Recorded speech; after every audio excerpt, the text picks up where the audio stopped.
Hey, you! Omar Khalil's voice explodes across the Meridian restaurant as he slams his hand on table 12. Get over here now! His face twists with rage as he points aggressively at Amara Johnson, a young black woman carefully setting down water glasses 3 tables away. Other diners freeze mid-conversation. Omar erupts in Arabic, his voice echoing off the crystal chandeliers. This worthless girl is moving like a turtle. These ignorant people have no place in a restaurant like this.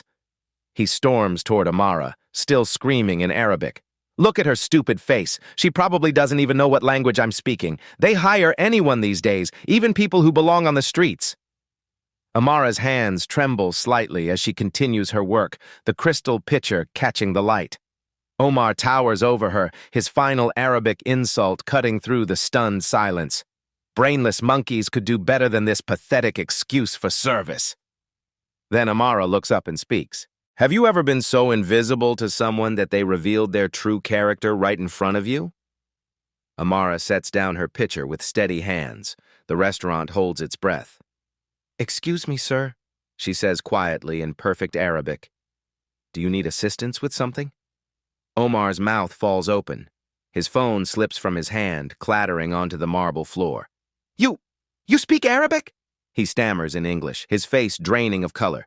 Yes, I do, Amara replies, still in Arabic, her tone professional despite the storm in her eyes. I understood every word you just said about me. The silence stretches like a taut wire. Omar's dinner companion shifts uncomfortably. A waiter pauses mid-step with a tray of wine glasses. Omar's phone starts buzzing on the floor. The screen shows Saudi investors urgent. He scrambles to pick it up, but the call goes to voicemail. His hands shake as he tries calling back. No answer. This can't be happening, he mutters in Arabic, forgetting again that Amara understands. The biggest deal of my career, and my translator just canceled. The Saudi investors land in 2 hours. He looks around desperately at the other diners. Does anyone here speak Arabic? Anyone at all? I'll pay $1,000. Silence. Omar's panic rises. He calls his translator again, straight to voicemail. Amara watches him spiral, her professional composure intact despite the humiliation still burning in her chest. Finally, she speaks. I could help you with your call. Omar stares at her as if she's appeared from thin air. You would do that? After what I just... The question is, Amara says quietly, do you want my help or not? Omar hesitates, pride warring with desperation. His expensive watch ticks loudly in the silence. Fine, he says finally. But just make the call. Tell them I'll meet them at 8. Amara takes his phone. Her fingers move confidently across the screen as she dials the Saudi number. The phone rings once, twice. A deep voice answers in Arabic. Peace be upon you, Amara responds in fluent Arabic, her pronunciation flawless. This is calling on behalf of Mr. Omar Khalil regarding tonight's meeting. Omar's eyebrows shoot up. She didn't just say hello, she used the full traditional greeting with perfect intonation. The Saudi investor continues in rapid Arabic. Amara listens intently, occasionally nodding. One moment, please, she says in Arabic, then covers the phone. They want to move the meeting to 6:30 instead of 8. There's been a change in their flight schedule. That's impossible, Omar whispers. I need at least 3 hours to prepare the presentation. Amara uncovers the phone. What happens next makes Omar's jaw drop. She begins explaining in flawless Arabic a modified timeline that accommodates both parties. But it's not just her language skills that astound Omar. It's her understanding of business protocol. She uses formal titles correctly. She acknowledges the cultural importance of flexibility while maintaining respect for both parties' needs. The Saudi investor's tone shifts, becoming more engaged. You speak our language beautifully, he says in Arabic. Are you Mr. Khalil's cultural consultant? Amara glances at Omar, who's staring at her like she's performing magic. I work with Mr. Khalil's team, she responds diplomatically. We want to ensure tonight's meeting honors both American business efficiency and traditional Saudi courtesy. For the next 5 minutes, Omar listens to Amara navigate complex scheduling, cultural sensitivities, and business logistics. She switches effortlessly between formal Arabic and the more casual dialect she recognizes in the investor's speech. When she mentions specific details about Islamic finance principles and halal business practices, Omar's mouth goes dry. Excellent, the Saudi investor concludes. 6:30 at the Meridian, and please ensure your cultural consultant joins us. Her understanding of our customs is refreshing. Amara ends the call and hands the phone back to Omar. They'll be here at 6:30, she says simply. Table for 4 instead of 3. They want me to join the meeting. Omar stares at the phone, then at Amara, then back at the phone. How did you... He starts, then stops. That was, how do you know about Islamic finance? Around them, other diners have been subtly listening. A businessman at table 8 leans forward, clearly impressed. The couple at table 6 whispers admiringly. Lucky guess, Amara says, but there's something in her eyes, a depth that suggests this is just the surface. Omar's mind races. In 10 minutes, this waitress has demonstrated language skills that rival his best translators, cultural knowledge that his expensive consultants lack, and business acumen that saved his biggest deal. Who are you? He asks quietly. Before Amara can answer, David Carter, the restaurant owner, approaches their table. He's been watching from across the room, and his expression shows both concern and curiosity. Is everything all right here? David asks, though his eyes are fixed on Amara with newfound respect. Everything's fine, Omar says slowly, still processing what just happened. Actually, everything's better than fine. But questions swirl in his mind. How does a restaurant server speak Arabic like a diplomat? Where did she learn about Islamic banking? And why is she working here instead of somewhere that values these incredible skills? We should probably prepare for your meeting, Amara says, checking her watch. You have 2 hours. Omar nods numbly, but one thought keeps echoing in his head. What else doesn't he know about the woman he just spent 5 minutes humiliating? Amara's mind drifts as Omar processes what just happened. She remembers another kitchen 20 years ago. Her grandmother Layla stood at the stove, rolling grape leaves with weathered hands. The smell of cinnamon and cardamom filled their small apartment. Language is a bridge, Habibti, her grandmother would say in accented English, switching between Arabic and English as naturally as breathing. When you speak someone's language, you touch their heart. Little Amara would sit cross-legged on the linoleum floor, practicing Arabic letters while her grandmother cooked. Every story came with a lesson. Every meal came with new words. Why do I need to learn this, Teta? 8-year-old Amara had asked. Because knowledge is the one thing no one can take from you, her grandmother replied, teaching her the formal greetings, the business terms, the cultural nuances that would later save Omar's deal. The memory shifts to 5 months ago. Amara stood in her tiny studio apartment, staring at a rejection letter from Georgetown University. We regret to inform you that while your qualifications are impressive, we have decided to move forward with candidates who have more practical industry experience. It was rejection number 47. Her PhD diploma hung crooked on the wall above a stack of unpaid bills. Student loan statements formed their own pile on her kitchen table. $63,000 in debt for a degree the world claimed was overqualified for every position she applied for. Dr. Johnson, she whispered to herself, the title feeling hollow in her empty apartment. Every interview ended the same way. Too educated for entry-level positions.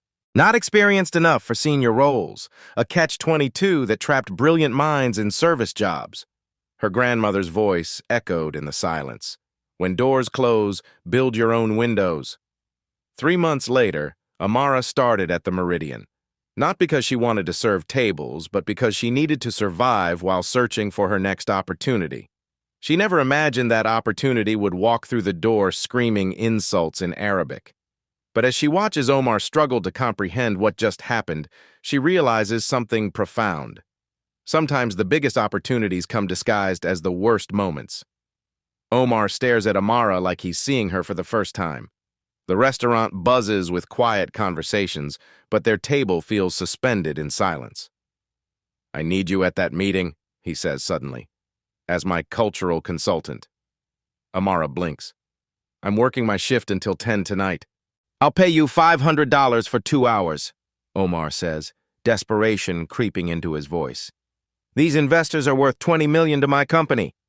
David Carter, still standing nearby, raises his eyebrows. Our staff policy doesn't allow servers to sit with customers during service hours. Omar turns to David, his business instincts kicking in. What if she wasn't technically working as a server?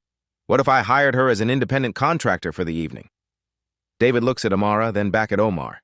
Something in his expression shifts, the look of a man recognizing potential. Amara, David says carefully, do you want to do this? She hesitates. 2 hours ago, she was invisible. Now she's being offered more money than she makes in a week to do what she's actually trained for. Yes, she says quietly. But I'll need to change clothes. There's a business suit in my office, David offers. My wife left it here after our anniversary dinner. You're about the same size. 20 minutes later, Amara returns to the dining room transformed. The borrowed navy blazer fits perfectly. Her hair is pulled back professionally. She carries herself differently, shoulders back, chin up. The change is so dramatic that several diners do double takes. Omar stands as she approaches, a gesture of respect that wasn't there an hour ago. The investors just texted, he says, showing her his phone. They're 15 minutes out. Amara nods, settling into the chair across from him. What's your company's value proposition? We develop software for international logistics, Omar begins, but Amara holds up a hand. That's what you do, she says. What's your value proposition? Why should Saudi investors care about American logistics software? Omar pauses. In all his preparation, he'd focused on features and capabilities. He hadn't considered the cultural angle. Our software connects Middle Eastern suppliers with American retailers, he says slowly. Better, Amara nods. But think deeper. What cultural barriers exist in those connections? What misunderstandings cost both sides money? Omar's mind races. Language barriers, different business customs, religious considerations for products. Exactly. Your software doesn't just move goods, it bridges cultures. That's what resonates with Saudi investors who want to expand into American markets. David watches from across the restaurant, amazement clear on his face. Other staff members steal glances at their transformed colleague. How do you know all this? Omar asks. Before Amara can answer, David approaches with menus. The investors just walked in, he says quietly. 3 men in expensive suits scan the restaurant. The lead investor spots Omar and heads toward their table. As they approach, Amara feels her heart pound. This isn't a phone call anymore. This is face-to-face diplomacy with millions on the line. Omar stands to greet them, but his hands are shaking slightly. The lead investor extends his hand to Omar, then notices Amara. His expression shows mild surprise, not what he expected from a cultural consultant. Mr. Al-Rashid, Omar says, this is Amara Johnson, my cultural strategy advisor. Amara stands, extending her hand with confidence. It's an honor to meet you, she says in fluent Arabic. The investor's eyebrows raise appreciatively. He responds in Arabic, testing her fluency. What he doesn't expect is her response, not just language skills, but deep cultural knowledge that immediately puts him at ease. But Omar notices something else. A subtle tension in the investor's body language, a hesitation. This isn't going to be as easy as the phone call. The investors settle into their chairs, but Omar notices the subtle glances they exchange. Mr. Al-Rashid's initial warmth has cooled into polite formality. Shall we begin with your presentation, Mr. Khalil? Al-Rashid says in English, pointedly excluding Amara from eye contact. Omar launches into his prepared pitch about logistics software, but the energy feels flat. The investors nod politely but ask a few questions. After 15 minutes, Al-Rashid checks his watch. Perhaps we should discuss the technical specifications with your development team. It's a diplomatic dismissal. Omar's presentation is failing. During a brief pause, Al-Rashid's business partner leans over and whispers in Arabic, assuming Amara can't understand. This is not what we expected. Where are the senior executives? Why is he bringing a secretary to handle cultural matters? Amara's jaw tightens, but she maintains her professional composure. Omar notices the shift in mood but doesn't understand the Arabic conversation. Panic creeps into his voice as he tries to re-engage them. Perhaps my cultural advisor could explain our market penetration strategy? Omar suggests desperately. Al-Rashid turns to Amara with barely concealed skepticism. Miss Johnson, what exactly is your background in Middle Eastern business relations? The question hangs in the air like a challenge. Omar realizes he doesn't actually know her qualifications beyond what he witnessed during the phone call. Amara feels the familiar weight of being underestimated, the same look she's seen in 47 job interviews, the same dismissive tone that followed her PhD for months. She thinks of her grandmother's words, "When they doubt your presence, prove your purpose." "I have a doctorate in Middle Eastern Studies from Columbia University," she says calmly. "My dissertation focused on cross-cultural business integration between Arab nations and Western markets." The investor's expression shifts slightly, but skepticism remains. "And your practical experience?" he pressed. "Beyond my academic research, I've consulted on cultural integration projects," Amara responds truthfully, though she doesn't mention those were unpaid academic projects. Omar's business partner, Jake, arrives late and slides into the remaining chair. He takes one look at Amara, and his face shows confusion. "Sorry I'm late," Jake says to Omar. "Where's your translator?" The question hits like a slap. Jake assumes Amara is just another restaurant employee who happened to be at the table. "Amara is our cultural consultant," Omar explains, but Jake's expression shows clear doubt. "Right," Jake says with a forced smile, then turns to the investors. "Should we get someone more senior to handle the cultural aspects?" Al-Rashid's partner whispers again in Arabic. "Perhaps we should reschedule when they have proper representation." Amara hears every word. She sees the doubt in Jake's eyes. She feels the investor's polite but growing disengagement. This is the moment that has defined her entire career. The moment when her qualifications are questioned not because of her knowledge, but because of assumptions about who belongs in the room. Omar watches the deal slipping away. He can feel the investors withdrawing, but he doesn't understand why. "Perhaps," Al-Rashid says diplomatically, "we should continue this conversation when your full executive team is available." It's over. $20 million walking away because of preconceptions and prejudice. But Amara isn't the same woman who quietly accepted 47 rejections. She leans forward slightly, her voice calm but carrying new authority. "Mr. Al-Rashid, before you leave, may I share one insight about why this partnership could transform both your American expansion and Mr. Khalil's Middle Eastern market entry?" Al-Rashid pauses halfway out of his chair. Something in Amara's tone stops him, quiet confidence that cuts through the dismissive atmosphere. "One insight," he says, settling back down. "Then we really must go." Amara nods. "Your company imports traditional Middle Eastern foods into Europe, but you've struggled to break into American markets. Am I correct?" Al-Rashid's eyebrows raise slightly. This wasn't in Omar's presentation materials. "How did you—" Omar starts, but Amara continues. "The challenge isn't logistics or even regulations," Amara says, looking directly at Al-Rashid. "It's cultural positioning. American consumers associate Middle Eastern cuisine with specific regions, Lebanese, Turkish, Moroccan. But your products are marketed generically as Middle Eastern, which means nothing to American buyers." Jake shifts uncomfortably. This level of market analysis wasn't in any of their research. "Your tahini, for example," Amara continues, "is from a Lebanese family recipe that's been perfected over 4 generations. But American labels just say sesame paste. You're selling heritage as a commodity." Al-Rashid leans forward, his dismissive posture forgotten. "You know our product line?"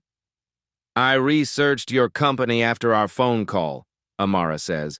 "Your biggest competitor, Joyva, captured 60% of the American tahini market by emphasizing their Brooklyn heritage story. You have 4 centuries of Lebanese tradition, but you're hiding it behind generic branding." The room falls silent. Omar stares at Amara, realizing she's just demonstrated market intelligence his own research team missed. "But this creates an opportunity," Amara continues. "Mr. Khalil's logistics software doesn't just track shipments. It can track cultural authenticity, connecting American retailers with the specific regional stories behind each product." She turns to Omar. "Show them the vendor verification module." Omar fumbles with his laptop, pulling up a software feature he'd planned to mention briefly. "This tracks supplier authenticity," he explains, suddenly understanding where Amara is heading. "We can verify that products come from their claimed origins." "Exactly," Amara says. Imagine American consumers scanning a QR code on your tahini jar and seeing video of the actual Lebanese village where it's made. The family that's been perfecting the recipe since 1847. The traditional stone grinding process. Al-Rashid's business partner stops scrolling through his phone, suddenly paying attention. Authentic storytelling, Amara continues, is worth a 30% price premium in American specialty food markets. Your products aren't competing on price anymore. They're competing on heritage. Jake's skeptical expression transforms into amazement. That's actually a brilliant marketing strategy. It's not just marketing, Amara says. It's cultural bridge building. American consumers want authentic experiences. Middle Eastern producers want fair recognition for their traditions. Mr. Khalil's technology makes both possible. Al-Rashid studies her carefully. You understand both markets. I understand the gap between them, Amara replies. And I understand how technology can close that gap while honoring both cultures. Omar watches the investor's body language shift completely. Al-Rashid is no longer checking his watch. His partner has put away his phone entirely. This changes our entire market entry strategy, Al-Rashid says slowly. We've been thinking too small. How many other Middle Eastern suppliers face this same challenge? His partner asks Omar. Hundreds, Omar responds, finally seeing the bigger picture. We could scale this across the entire import market. Al-Rashid looks at Amara with new respect. Dr. Johnson, would you be available for an extended consultation on our American market strategy? Jake's mouth falls open. 20 minutes ago, he was questioning her presence. Now the investors are trying to hire her away, but Omar realizes something profound has just happened. This wasn't just about saving his deal. Amara just revolutionized his entire business model. David Carter has been watching from across the restaurant, pretending to review reservations while actually witnessing the transformation at table 12. He approaches as the conversation reaches its peak, carrying a leather portfolio that wasn't there before. Excuse me, David says politely. I couldn't help but overhear some of your discussion about cultural authenticity in food markets. Al-Rashid looks up, curious about the interruption. I'm David Carter, owner of the Meridian, he continues, and I have a confession to make. Omar tenses, worried about another disruption to his finally successful meeting. Dr. Johnson has been working here for 3 months, David says, and I had no idea about her background until today. That's entirely my failure as an employer. He opens the portfolio and slides a business card across to Amara. I've been watching this conversation and I realize I've been wasting extraordinary talent on table service. The business card reads, Amara Johnson, Ph.D., Director of Cultural Strategy, Meridian Hospitality Group. Amara stares at the card. David, I don't understand. I've been planning to expand our restaurant group internationally, David explains. We have investors interested in Middle Eastern markets, but we've lacked cultural expertise. I just realized the expert was here all along. He turns to the Saudi investors. Gentlemen, if you're looking for someone who understands both American business culture and Middle Eastern traditions, you've found her. Omar watches this endorsement unfold, understanding he's witnessing something rare, a moment when true talent gets recognized by leadership. The position comes with a $90,000 salary, David continues, plus equity in our international expansion ventures. Jake's eyes widened. That's more than some of their senior developers make. Al-Rashid nods approvingly. This is the kind of strategic thinking we value in business partnerships. But David isn't finished. He pulls out his phone and makes a quick call. Sarah, it's David. Remember that cultural consultant position we discussed for the Dubai project? I found our person. Yes, she's available immediately. Ph.D. from Columbia, specializes in Middle Eastern markets. Actually, she's sitting right here impressing Saudi investors as we speak. He hangs up and smiles at Amara. That was Sarah Williams from Meridian International. She wants to schedule a call tomorrow about heading our Middle East expansion. Omar realizes he's watching more than business networking.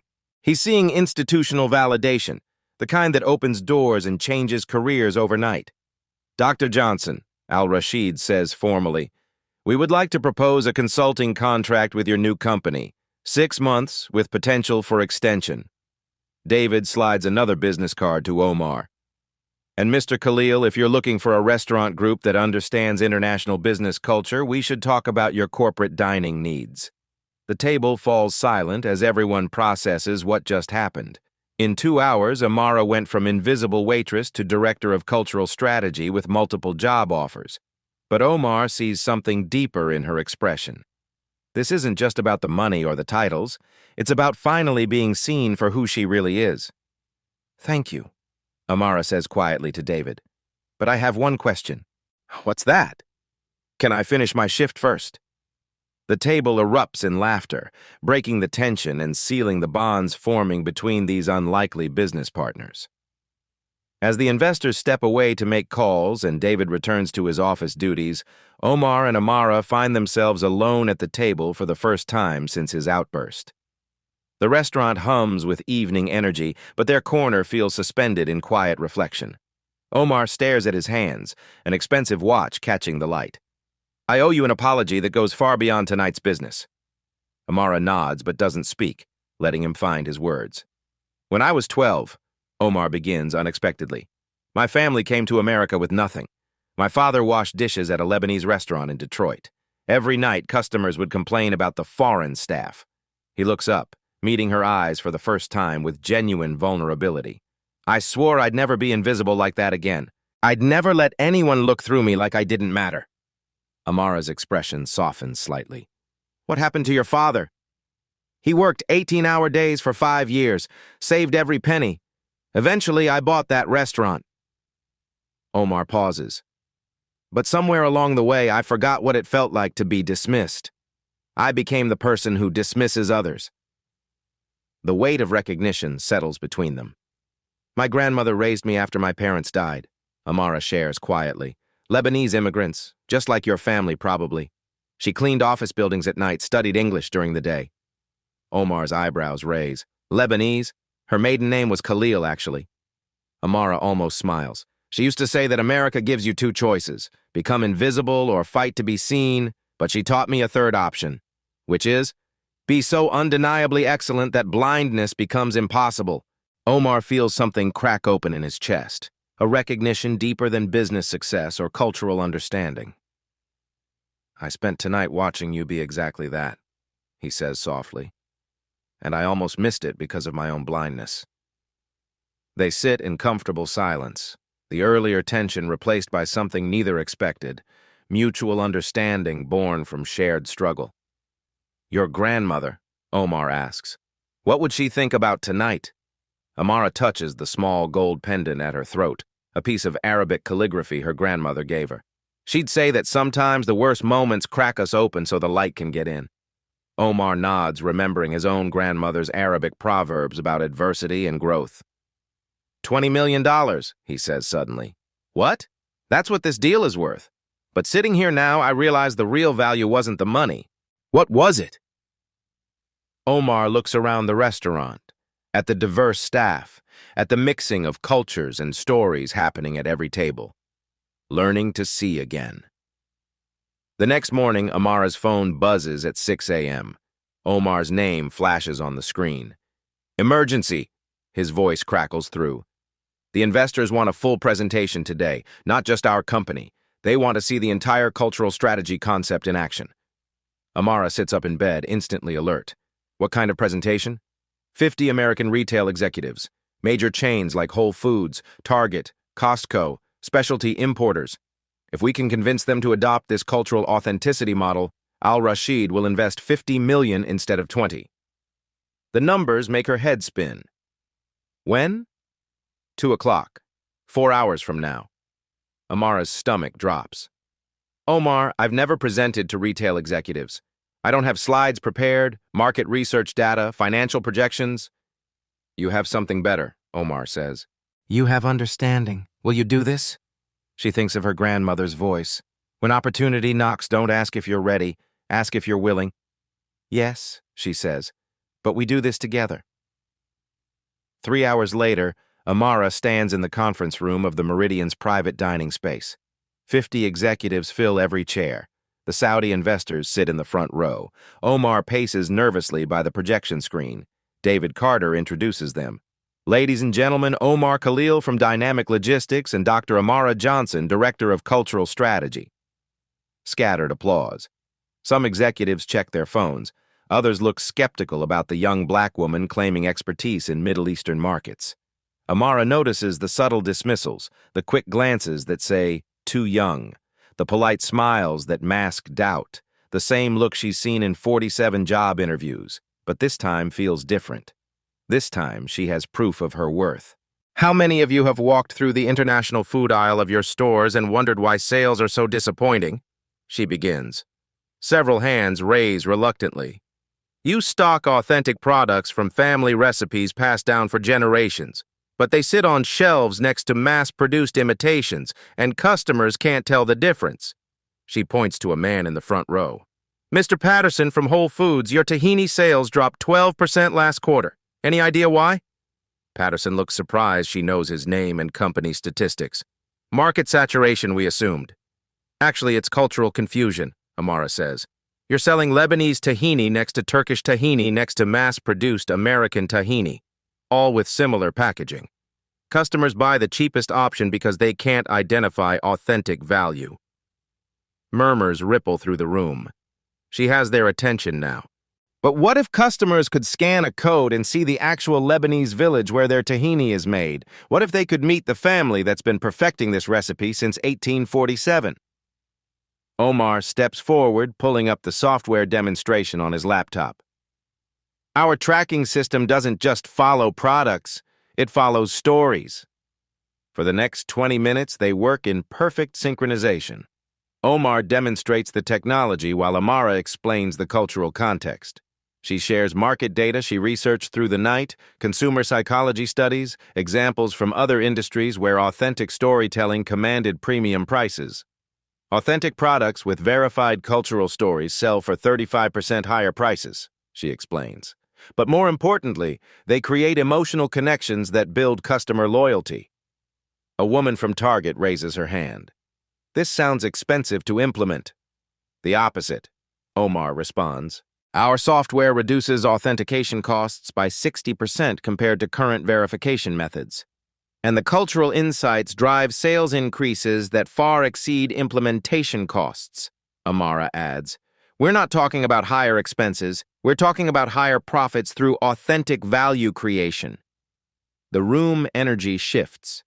Executives lean forward asking detailed questions about implementation timelines, scalability, profit margins, but then a man in an expensive suit stands up. This all sounds theoretical.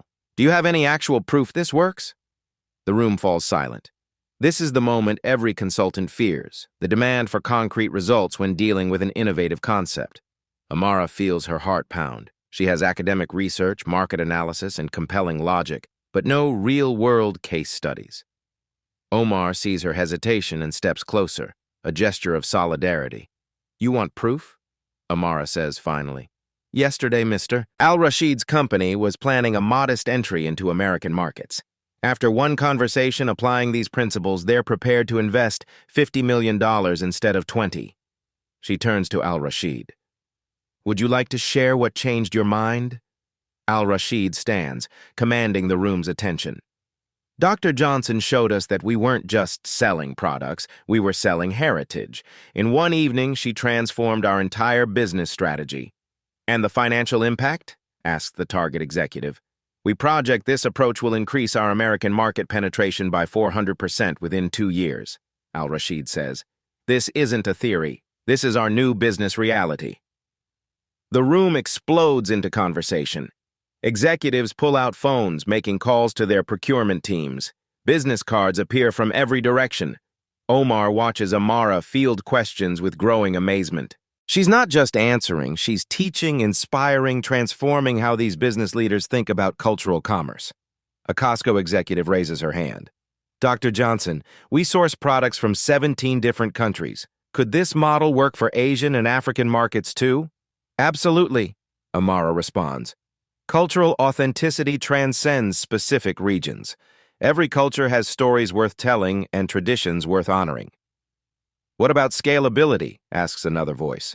Mr. Khalil's technology platform is designed to handle multiple cultures simultaneously, she explains. We can verify and share authentic stories from any cultural tradition worldwide. Dr. Johnson, calls out the Whole Foods executive, Would you be available for a consulting contract with our international sourcing division? And Target wants to discuss our ethnic foods expansion strategy, adds another voice. More offers come rapid fire, six-figure consulting contracts, speaking engagements, partnership proposals. In the span of 90 minutes, Amara has gone from unemployed PhD to one of the most sought-after cultural business consultants in the room. But Omar notices something remarkable. Success hasn't changed her fundamental character. She's still the same thoughtful, dignified person who helped him despite his earlier cruelty. The presentation ends with thunderous applause. As executives file out, making deals and scheduling follow-up meetings, Al-Rashid approaches them both. Mr. Khalil, Dr. Johnson, he says formally, our investment committee has approved the $50 million partnership. Congratulations. Omar shakes his hand, but his eyes are on Amara. She did it. Against all odds, despite every obstacle, she proved her extraordinary worth to the people who matter most. 6 months later, Amara stands in the same conference room at the Meridian, but everything has changed. The walls now display framed articles from Forbes, Harvard Business Review, and the Wall Street Journal. Headlines read, The Cultural Revolution in Retail, From Waitress to Industry Pioneer, and How One Woman Transformed International Commerce. Today's gathering isn't a desperate pitch meeting. It's a celebration. Omar enters carrying a mahogany box, his face beaming with pride. Behind him walk the same retail executives who questioned Amara's credibility 6 months ago. Now they're here to honor her achievements. Ladies and gentlemen, David Carter announces to the packed room, welcome to the inaugural Cultural Bridge Award ceremony. The audience includes not just business executives, but also university professors, government officials, international trade representatives, and several Saudi dignitaries. Local news cameras capture every moment as CNN prepares a live broadcast.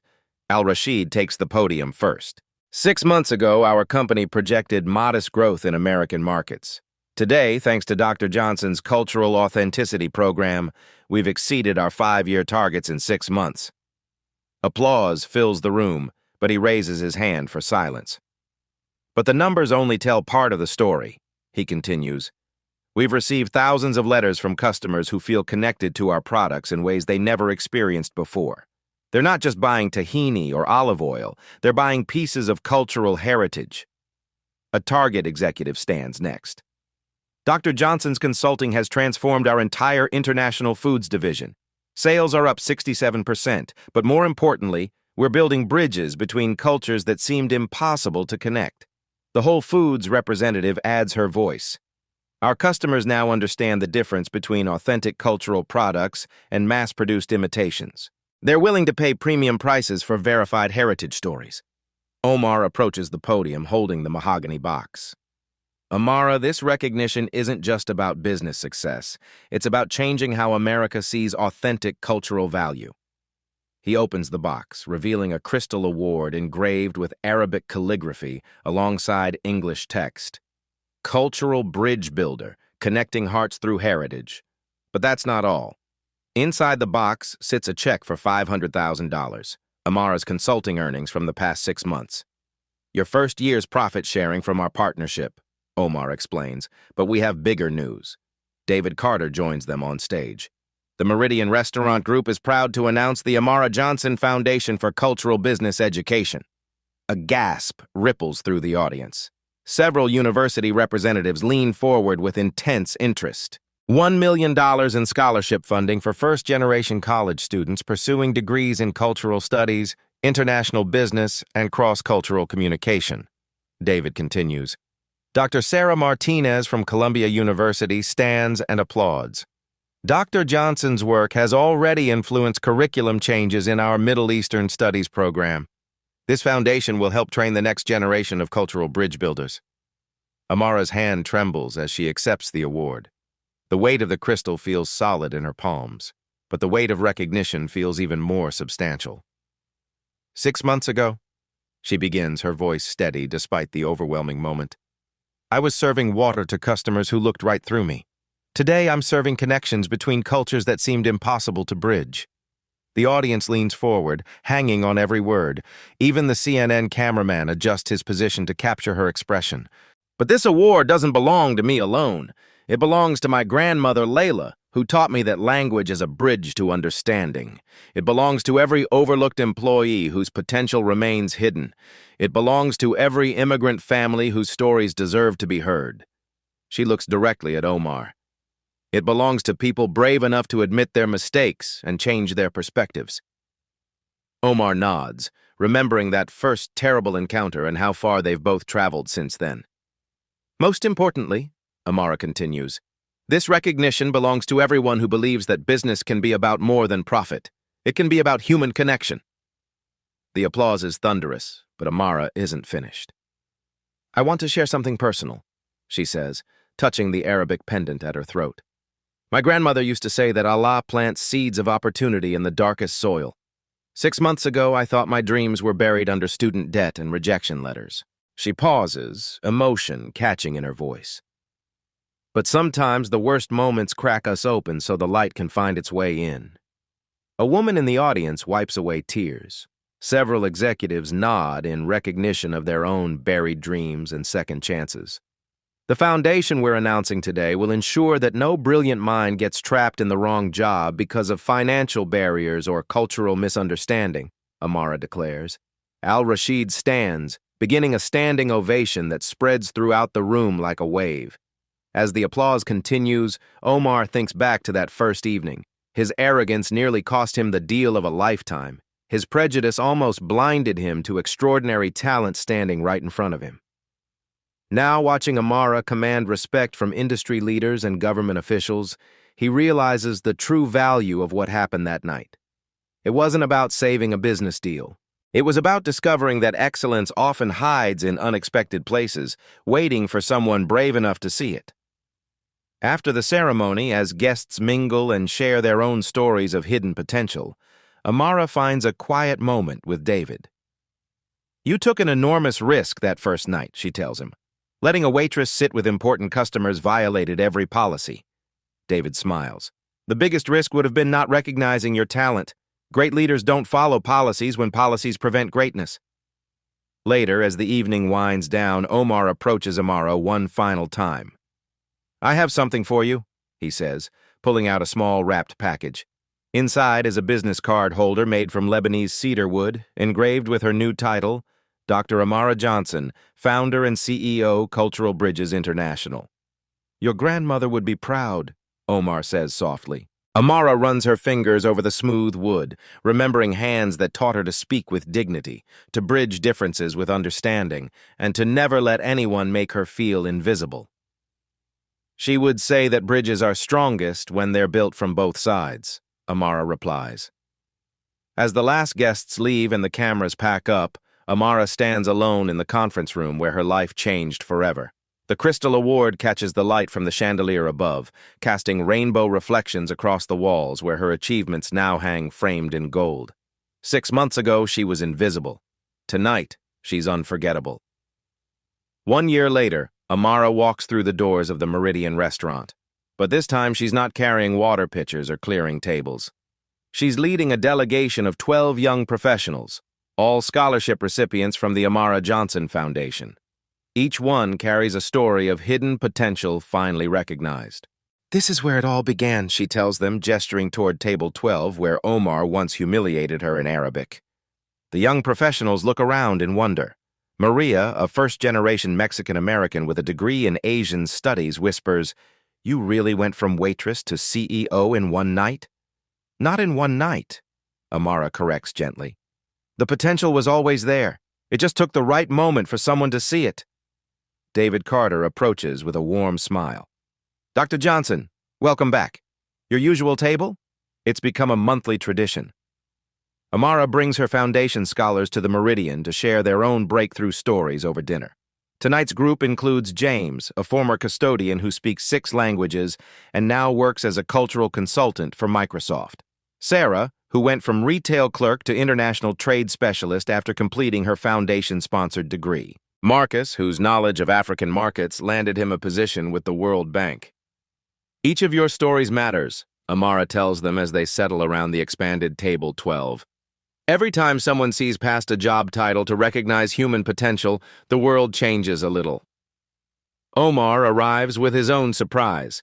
He's brought 3 new scholarship recipients, young people from his company who showed exceptional cultural intelligence despite starting in entry-level positions.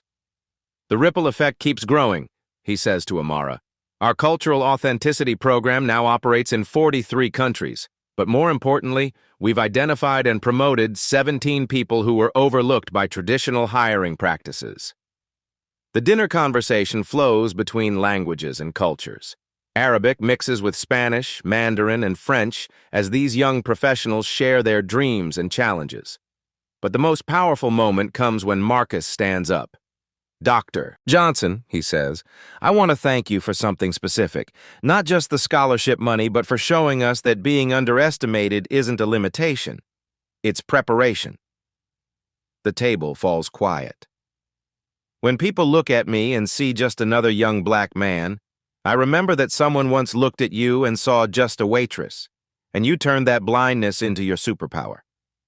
Amara feels tears forming, remembering her grandmother's words about seeds growing in dark soil.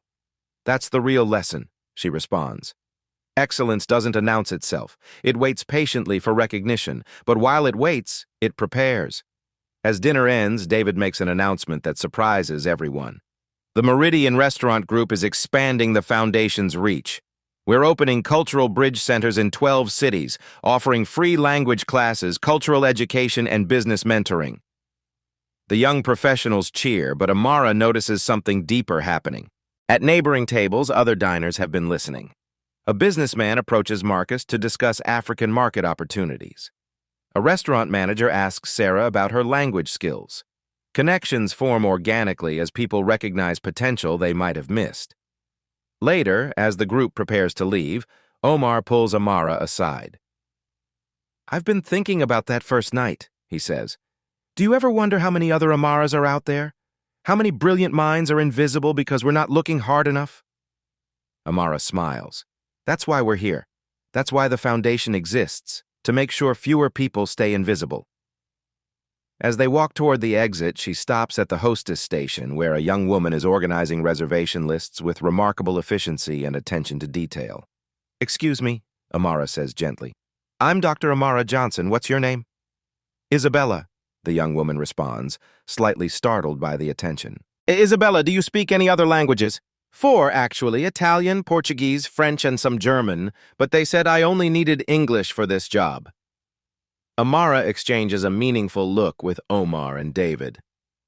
Isabella, David says, would you be interested in learning about our Cultural Bridge program? As they exchange contact information, Amara realizes the cycle continues. Excellence keeps revealing itself to those willing to see it.